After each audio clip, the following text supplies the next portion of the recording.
small And if you can't businesses reform it, and our then very perhaps valued a referendum farms. would be the way to go. We need to work at it from inside, and that's what we're doing. And I'm afraid David Cameron's isolated himself in Carrie Europe, Harper and the chances of that happening are less. Carrie Harper from Plaid Cymru.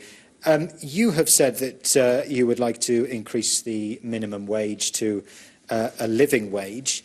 The living wage at the moment, I believe, is just over £7, £7.85 in Wales.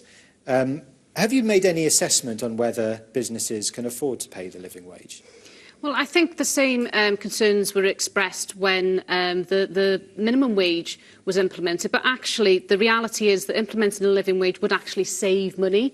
It would save the UK government approximately £15 billion every year, because at the moment we have a situation where effectively government is subsidising what are often big businesses through in-work benefits such as tax credits. So overall, the living wage would actually save the government money. It would save the state money if employers could afford to pay it. I'm just wondering whether or not they can. Well, over half of our businesses in Wales already pay a living wage anyway, and yes, we do want to make this mandatory. It's something we'd introduce in a phased way as well, but we would combine that with a package of measures to support smaller businesses. We would take smaller businesses, 70,000 smaller businesses, out of paying rates altogether in Wales, for instance. So if you want to rebalance power and you want to rebalance wealth, you've got to do that with policies like this. The Welsh Government, Nick Thomas-Symonds, already has powers over business rates. Yep.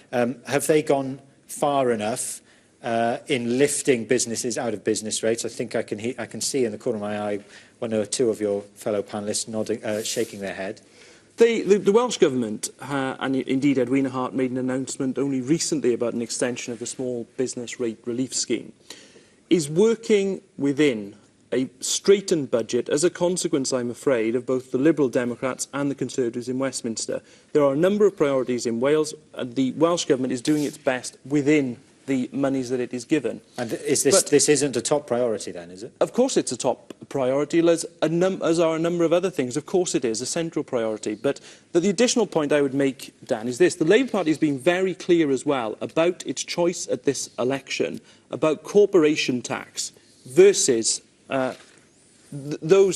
business rates that will benefit small businesses, because we are prioritising a cut and freeze in business rates. That's the choice we are making, because, again, just to throw another statistic into the melting pot, why not, as we are, for every one big firm that would benefit from the corporation tax change, there would be 17 small businesses that would benefit from our business rate change. And just like Plaid Cymru, you've got a manifesto commitment to support employers to pay the living wage.